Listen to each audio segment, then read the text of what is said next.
Hello everyone, welcome to my YouTube channel. Guys, आज हम UP TET के series में मैथमेटिक्स से चैप्टर 1 जो है शुरू करने वाले हैं। तो सबसे पहले हम कुछ डिफिनीशंस को यहाँ पे देखेंगे, उसके बाद क्वेश्चन को सॉल्व करेंगे। तो आज के वीडियो में जो है महत्वपूर्ण जो डिफिनीशन है, परिभाषाएं हैं, उसके बारे में डिस्कस करेंगे। तो सबसे पहला जो हमारा है यहाँ पे वास्तविक संख्याएं, रियल नंबर्स, इसके बारे में हम पढ़ते हैं। सबसे पहले तो वे संख्याएं जो वास्तव में प्रश्न अथवा समीकरण को हल करने पर प्राप्त होती है उन्हें वास्तविक संख्या कहते हैं। ये संख्याएं या तो परिमेय या अपरिमेय संख्या होती हैं, जैसे 2/3 है, -3/2 है, √3 है। तो इस तरीके से जो है संख्याएं जो होंगी वास्तविक संख्याएं कहलाएंगी।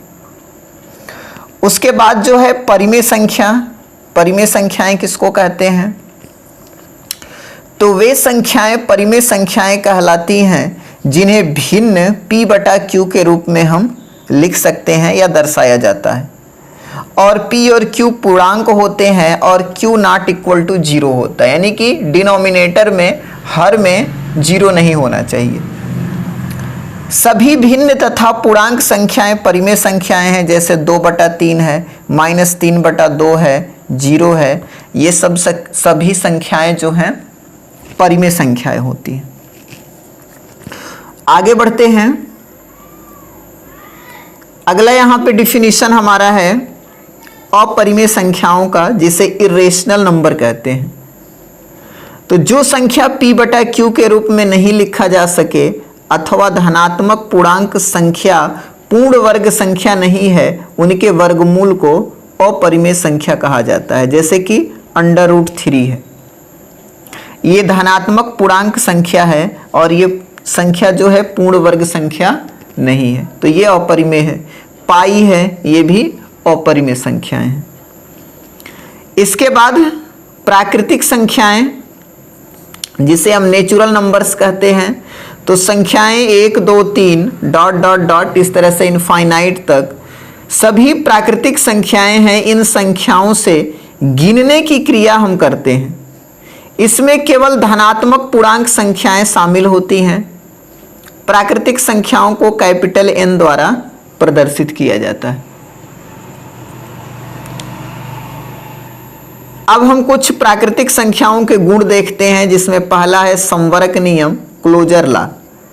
तो दो प्राकृतिक संख्याओं का जोड़ एक प्राकृतिक संख्या होता है। जैसे यदि a और b प्राकृतिक संख्या है तो a + b भी प्राकृतिक संख्या होगी। जैसे कि 1 और 2 प्राकृतिक संख्या है, तो जोड़ेंगे तो 3 आएगा, तो 3 भी जो है प्राकृतिक संख्या है। तो ये संवरक का नियम है। उसके बाद सेकेंड है साहचर्य नियम, जिसे एसोसिएटिव लॉ कहते हैं। तो साहचर्य नियम के द्वारा यदि ABC कोई 3 प्राकृतिक संख्याएं हो तो जोड़ के साहचर्य नियम के अनुसार A प्लस ब्रैकेट में B + C ये बराबर होगा ब्रैकेट में A + B + C के। गुणा के साहचर्य नियम के अनुसार अगर A गुणे ब्रैकेट में B × C है तो ये बराबर होगा ब्रैकेट में A × B × C के। अगला जो है क्रम विनिमय नियम, जिसे कॉम्यूटेटिव लॉ कहते हैं। तो जोड़ का क्रम विनिमय नियम जो है कि A + B = B + A, यानी कि 1 - 2 है तो बराबर होगा 2 - 1 के। उसका उल्टा भी जोड़ेंगे तो बराबर आएगा। गुणा का क्रम विनिमय नियम है कि A × B = B × A, यानी 1 × अगर 2 है तो 2 × 1 भी बराबर होगा। ठीक है। उसके बाद आता है पूर्ण संख्याएं, जिसे होल नंबर्स कहते हैं। तो यदि प्राकृतिक संख्या में शून्य को सम्मिलित कर लिया जाए तो इन संख्याओं को पूर्ण संख्याएं कहते हैं। यानी प्राकृतिक संख्या है जो गिनती की संख्या 1 2 3 इनफाइनाइट तक, उसमें शून्य को भी हम सम्मिलित कर लें तो ये पूरा जो है पूर्ण संख्याएं कहलाती हैं। उसके बाद पूर्णांक संख्याएं, जिसे इंटीजर्स नंबर कहते हैं। तो पूर्णांक संख्याओं के समूह में शून्य के साथ साथ धनात्मक और ऋणात्मक दोनों तरह की पूर्णांक संख्याएं शामिल होती हैं, जैसे कि 0 भी रहेगा, 1 2 3 तथा -3 -2 -1, यानी 0 भी रहेगा, धनात्मक भी रहेगा और ऋणात्मक भी रहेगा, तो इसे हम पूर्णांक संख्याएं कहेंगे। उसके बाद सम संख्या आता है। सम संख्या इवन नंबर। तो इवन नंबर किसे कहते हैं? सम संख्या। तो वह संख्या जो 2 से पूर्णतः विभाज्य हो उसे सम संख्या कहते हैं, जैसे कि 0 है, 2 4 6 8, तो ये सभी जो हैं सम संख्याएं हैं। इनका जो डिफरेंस है 2 का डिफरेंस होता है। उसके बाद नंबर आता है विषम संख्याएं, ऑड नंबर्स जो कहलाती हैं। तो जो 2 से पूर्णतः विभाजित नहीं हो पाता है उन्हें विषम संख्या के रूप में जाना जाता है, जैसे कि 1 3 5 7, तो ये विषम संख्याएं। उसके बाद भाज्य संख्या, जिसे हम कंपोजिट नंबर कहते हैं। तो वे प्राकृतिक संख्या जो एक और स्वयं के सिवा किसी और से भी विभाज्य हो उसे भाज्य संख्या कहते हैं, यानी एक और स्वयं के अलावा किसी और से कट जाए, भाज्य हो जाए, तो उसी को हम भाज्य संख्या कहते हैं। जैसे कि 4 है, तो 4 1 से भी कट जाएगा, स्वयं से भी कटेगा और 2 से भी कट जाएगा पूरा पूरा, तो ये भाज्य संख्या है। 6 है, 8 है, 10 है और भी संख्याएं। उसके बाद है अभाज्य संख्याएं, प्राइम नंबर।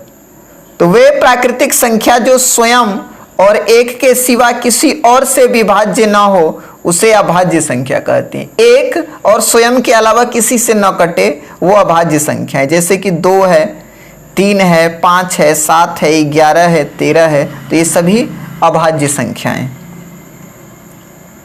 तो इस तरीके से जो है वीडियो हमारा समाप्त हुआ। तो वीडियो कैसा लगा कमेंट सेक्शन में ज़रूर बताएं, और चैनल पे नए हैं तो चैनल को ज़रूर सब्सक्राइब करें, वीडियो को लाइक करें, शेयर करें। तो मिलते हैं एक और वीडियो के साथ, और उस वीडियो में जो है हम कुछ मैथ के क्वेश्चन सॉल्व करेंगे चैप्टर वाइज। तो ये हमारा पहला चैप्टर था, इसके कुछ महत्वपूर्ण यहाँ पे डिफिनीशंस थे। तो अगले वीडियो में हम क्वेश्चन को सॉल्व करेंगे। तो मिलते हैं अगले वीडियो में। Thanks for watching this video.